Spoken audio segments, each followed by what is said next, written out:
사실 어제까지만 해도 표면적으로 용산 대통령실이 이런 국민의힘의 수도권 위기론 이거에 대해서 미동도 없었기 때문에 민주당은 아마도 이 이슈를 좀 더 길게 가져가 보겠다는 전략도 분명히 있었을 겁니다. 그런데 오늘 아침 이종섭 대사가 곧 귀국한다고 하니까 민주당에서는 한 발 더 나아가서 즉각 해임하고 압송하라 이렇게 재차 강조했습니다. 런종섭 도주대사 해외 도피시키려고 허위사실까지 대통령실이 유포하고 있습니다. 국민 무서운 줄 모르는 무도한 정권은 반드시 심판받습니다. 황상무 회칼 수석을 이제 사의를 수용했다고 하던데 호주대사, 도주대사도 즉시 해임하고 압송하기 바랍니다. 이것은 국민에 굴복하는 것이 아니라 국민을 존중하는 최소한의 조치라는 말씀을 드립니다. 이제 귀국한다고 하니까 곧 자진으로. 그랬더니 이제 이재명 대표에게는 아예 즉시 해임하고 국내 압송해야 된다. 이것 또한 최소한의 조치라고 하고 있거든요. 어떻게 받아들이세요? 그러니까 이제 뭐 여권에서는 뭐 황상무 사퇴시키고 그다음에 이종석 대사 귀국하면은 약간 문제가 해결될 것이다. 약간 이렇게 보는 것 같은데 예. 제가 보기에는 약간 좀 나이브한 생각입니다. 예. 그러니까 이종석 대사는 뭐 출국이 문제가 아니라 임명부터가 약간 잘못됐다는 예. 게 뭐 야당의 이제 지적인데 거기 그 야당의 지적이고 또 하나는 이종석 대사 황상무 사건 모든 거를 보면은 근저에는 그냥 용산의 재등장이거든요. 예. 그러니까 이종석 대사가 사실은 뭐 사퇴하는 게 아니고 25일 날 너무 늦게 그것도 일주일 뭐 뒤죠. 25일 날 귀국해가지고 그때부터 약간 이제 법리 싸움 논리적으로 한번 붙어보겠다. 이걸 해볼 만하다. 예. 그러니까 이런 것 같은데 계속 이제 이슈가 지속되는 거예요. 사퇴하지 않는 한 이 이슈는 계속 지속되고 용산에 뭐 잘 됐니 못했니 이 이야기는 계속 나올 수밖에 없기 예. 때문에 민주당 입장에서는 이거를 사퇴할 때까지 끝까지 이제 물고 늘어질 수밖에 없다. 이렇게 조금 볼 수밖에 없고요. 또 하나는 이게 이제 뭐 황상무 사퇴 그다음에 그 이종석 대사 귀국 이야기를 하면서 예. 저는 어제 이제 뭐 김경진 지금 동대문에 출마하는 김경진 후보가 한 말이 기억이 되는데 이거는 논리적으로 하지 말아라. 예. 국민 눈높이에서 그냥 국민 눈높이가 안 맞다고 하면은 그냥 이렇게 민심의 뜻에 따르자 이거거든요. 그러니까 예. 예를 들면은 그 서울의 수도권의 후보들 같은 경우에는 지금 이제 출마한다는 뭐 장해찬, 도태우 이런 후보도 공천시키는데 예. 임명직 가지고 왜 이렇게 뭐 이렇게 막 길게 질질 끌느냐 약간 이런 생각인 거죠. 예. 근데 다만 아까 뭐 25일에 이종섭 대사가 귀국한다고 뭐 일부 언론 보도를 인용해서 말씀하셨는데 정확히 언제 어떻게 들어올지는 알 수 없어요. 이제 5일 뒤일지 뭐 언제일지는 알 수 없어요. 좀 봐야 됩니다. 최병우 의원님. 네. 근데 이제 이런 거는 있겠죠. 전선이 계속해서 이종섭 대사 뭐 귀국해라, 뭐 도주 대사, 혹은 뭐 런종섭 뭐 이런 표현들을 이재명 대표 민주당이 했었기 때문에 근데 이제 들어온다면 해임 압송은 사실 이제부터는 법리 싸움이 되기 때문에 이렇게 되면 전선이 좀 흐트러지는 거 아닌지 민주당 어떻게 보십니까? 아니 지금까지는 이제 정치적으로 사실 이종섭 대사의 그 임명, 그다음에 그 현지 부임 뭐 이런 걸 공격했던 거잖아요. 예. 그런데 그렇게 해서 이제 씌웠던 프레임이 뭐 도주, 뭐 런종섭 뭐 이런 얘기였어요. 이제 이종섭 대사가 여기에 모습을 나타내면 그런 프레임은 더 이상 주장할 수가 없어요. 국민들이 그거 인정하지도 않을 거고. 뭐 도주했다는 사람이 지금 들어옵니까? 그다음에 그 국민 앞에 와서 본인이 얘기하고 있는 거기 때문에 그런 부분에 관해서 이재명 대표가 뭐라고 얘기하기가 좀 저는 멋쓰게졌다고 보고 예. 그러니까 이제 이재명 대표로서는 국면을 뭐 해임, 압송 이런 국면으로 지금 바꿔가는 거예요.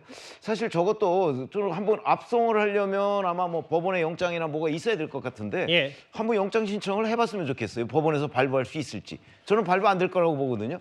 그러니까 저런 정치적 주장은 지금까지는 이제 상당 부분 뭐 도주한 것 아니냐 뭐 이런 부분에 그 민주당의 공격이 예. 국민들한테 좀 먹혀들었던 부분이 있다고 생각을 해요. 예. 그래서 국민들이 진짜 도망간 것 아니야? 외국으로 갔기 때문에 이제 아마 그런 인식을 했을 텐데 이종섭 대사가 들어온 이상 이제 더 이상 그런 프레임으로는 국민들이 이제 인식을 하지 않을 것이기 때문에 압송, 뭐 해임, 뭐 이런 부분은 얘기를 하더라도 해임을 하려면 해임을 할 사유가 있어야 되는 것이고 예. 압송하려면 압송을 해야 할 근거가 있어야 될 것이기 때문에 그런 부분은 이제 약간 법률적인 영역으로 넘어가면 지금 정치 공방에서 그 민주당의 명분이 좀 줄어들 것이다. 저는 이렇게 보기 때문에 더 이상 저런 것 가지고 계속해서 그게 국민의힘의 지지율을 끌어내리지는 저는 못할 거라고 본다. 이렇게 말씀드립니다. 그러니까 정리하자면 어제부터 한동훈 비대위원장은 단일대우 총선에서 지면 윤석열 정부 하려고 했던 일 뜻도 이루지 못한다. 서서 죽겠다는 표현 이후에 용산을 사실상 압박했고 대통령이 한 발 물러서면서 일단 두 사람의 문제를 윤 대통령이 결단을 한 셈이거든요. 그런데 이렇게 이종섭 대사가 곧 귀국한다고 하면서 이제 공은 공수처로 넘어갔습니다. 변호사인 구자랑 국민의힘 비대위원이 오늘 저희 라디오 정치 시그널에 출연해서 이런 전망을 내놨습니다. 이종섭 대사에 대해서는 사실 공수처의 문제를 지적하는 것부터 시작을 해야 돼요. 자진해서 예를 들어서 귀국을 했다 쳐요. 그래서 와가지고 그럼 소환해라 라고 해서 공수처가 소환 못할 거거든요. 그러면은 이거 진짜 부당하게 걸었네 라는 걸 한 번에 보여줄 수 있는데 그 선택도 한번 생각해 볼 수 있지 않는가. 만약에 돌아왔는데 공수처에서 소환을 못한다? 그러면 왜 저쪽에서는 소환조차 못하고 저 사람을 손발을 묶어놓고 아무것도 못하게 했는가에 대한 뭐 비판, 이걸 감수해야 돼요.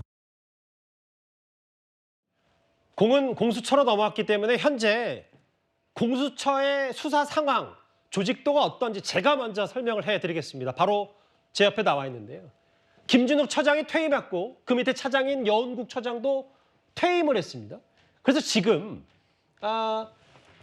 대행의 대행 수사 2부에 송창진 수사 2부가 대행의 대항으로 지금 공수처의 수장을 맡고 있다가 여기 보면 김선규 이 수사 1부장이 4일 사표를 내고 오늘 복귀해서 대행에서 대행이 빠져서 지금 대행이 수장을 맡고 있어요. 이제 어느 정도 이해가 되셨어요.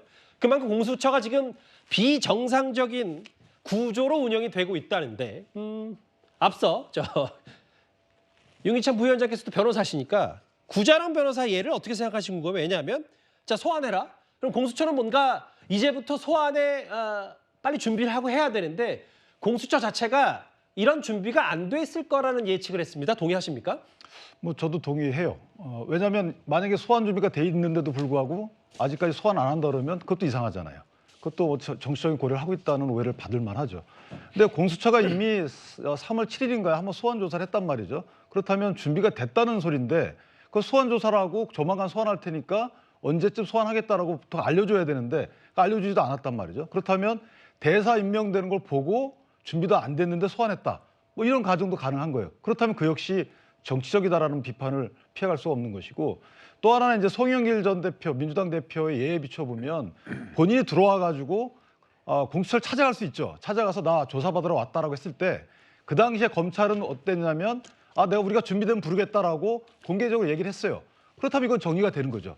만약에 이 대사가 공수처를 찾아가 가지고 나 조사받으러 왔다라고 했더니 해당 공수처에서 아직 조사 준비가 안 됐으니까 준비가 되면 부르겠다. 이러면 일단락이 되는 거예요. 근데 만약에 그 시기가 길어진다 그러면 지금까지 있었던 공수처의 대응 자체는 객관적이지 않다라는 비판은 벗어날 수 없지만 어쨌든 이 대사 입장에서는 본인의 신분이 지금 위험한 상황이잖아요. 국민의 여론에 따라서. 그러니까 찾아와 가지고 나 조사해달라고 요청할 수는 있다. 이전에 그럼에도 불구하고 가라라고 했는데 안 가는 거는 이제 그 옛날 송영길 대표처럼 비난의 여지가 있지만 지금 상황에서는 공수처 찾아가서 조사 요청을 하고 그에 대해서 공수처 반응까지를 끌어내면 이것은 일단락될 수 있다고 생각합니다. 여선왕 장관님 굳이 대통령실이 공수처가 너무 정치적이다라는 것까지 가지 않더라도 뭐 구자랑 변호사 말처럼 어쨌든 이종섭 대사가 공수처에 어제만 해도 조사기일 빨리 지정해달라라고 하면서 촉구서를 냈고 근데 이제 오늘 보면 만약에 곧 귀국해서 자진 귀국해서 나 이제 빨리 불러달라 뭐 언제까지인지 모르겠지만 근데 뭔가 소환이 늦어지면 그동안 공수처가 뭔가 이걸 정책으로 활용한 거 아니냐는 비판을 면치 못할 것이다. 이거에 대해서는 어떻게 생각하세요? 그런데요. 지금 야권 지지자들 보기에는 공수처가 어쨌든 이제 뭐 공공기관이니까 정부랑 약간 한 몸처럼 느껴지거든요. 여권에서는 전혀 그렇지가 않다고 이제 생각할지라도 만약에 이준석 대사를 소환해도 문제고 소환 안 해도 문제인데 만약에 소환해요. 그러면은 오히려 범죄자 이미지가 약간 더 씌워질 수도 있고요. 야권이 그렇게 프레임을 만들겠죠. 물론 공수처에서 부른다고 해서 범죄자 이미지가 더 씌인다고 단호할 수는 없습니다. 그렇기도 하겠죠. 그리고 또 하나는 만약에 소환을 안 해요. 소환을 안 하면은 왜 같은 편이니까 소환 안 하나? 이런 프레임이 또 빠질 수도 있어요. 그리고 만약에 소환을 안 해서 내가 이제 조사받으러 왔는데 조사를 안 불러가지고 내가 그럼 다시 출국한다. 그러면은 다시 또 도주대사 프레임이 다시 또 빠지는 거예요. 그렇기 때문에 제가 볼 때는 이준석 대사가 사퇴를 해야지만, 그러니까 이 이슈가 길어지지 않고 아예 그냥 예. 별개 이슈로 넘어가는데, 계속 소환하니 안 하니, 누구 말이 맞니 안 맞니 이 이야기를 따지면 따질수록 계속 용산이 소환된다. 그렇기 때문에 여권한테 불리한 뭐 악재다, 저는 이렇게 생각을 합니다. 그러니까 정부 기관이기 때문에 공수처가 대통령실과 한 몸이라는 분석을 해주셨는데 어떻게 보세요? 아니 그거는 이제 객관적인 사실이잖아요. 지금 저기 아까 조직도 쭉 나왔지 않습니까? 예. 그중에 처장, 차장, 뭐 수사 1, 2, 3부장 뭐 다 여러 사람이 있어요. 그중에 단 한 명도 윤석열 대통령이 임명한 사람이 없어요. 예. 그렇죠? 처장, 차장 다 퇴임하고요. 그 후에 지금까지도 문재인 전 대통령이 임명한 사람들이 지금 공수처를 다 구성하고 있어요. 예. 그러니까 지금 어찌 보면 윤석열 대통령의 대통령실에서 공수처의 정치성을 자꾸 지적하는 이유 중에 하나가 바로 그런 거예요. 윤석열 대통령이 임명한 사람 아무도 없다니까요. 그거 아마 일반 국민들은 이제 현재 이 공수처 윤석열 정부가 지금 출범한 지 2년 가까이 되니까 예. 거기에 혹시 뭐 같은 편 아니야? 뭐 윤 대통령이 임명한 사람들이 대부분 아니야? 이렇게 생각할지 모르지만 실제 아무도 없어요.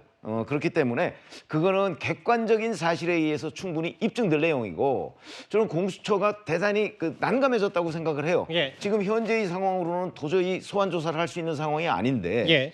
자 이종섭 대사가 와서 자꾸 그 조사를 해달라고 얘기를 한단 말이죠. 그러면 뭐 어떤 형식으로든 반응을 해야 돼요. 왜냐하면 이종섭 대사는 지금 호주에서 그 국가를 위해서 대사 역할을 지금 하고 있는 사람이란 말이죠. 예. 그 사람이 들어왔으면 뭐 조사를 빨리 해서 보내든지 아니면 뭐 구속을 시키든지 뭐가 있어야 될 거 아니겠어요. 그거 없이 그냥 국내에서 대기하고 있는데 기다려라 그것도 언제까지 기약 없이 이렇게 얘기할 수는 없을 거라고 보기 때문에 예. 공수처가 대단히 난감해졌다. 그야말로 진퇴양난이다 이렇게 생각합니다. 논란은 다 해결됐다는 한동훈 비대위원장의 얘기, 이제 수세해서 공세를 전환하겠다. 집권 여당과 대통령실의 단일 대우를 강조한 얘기까지 첫 번째 이슈였습니다.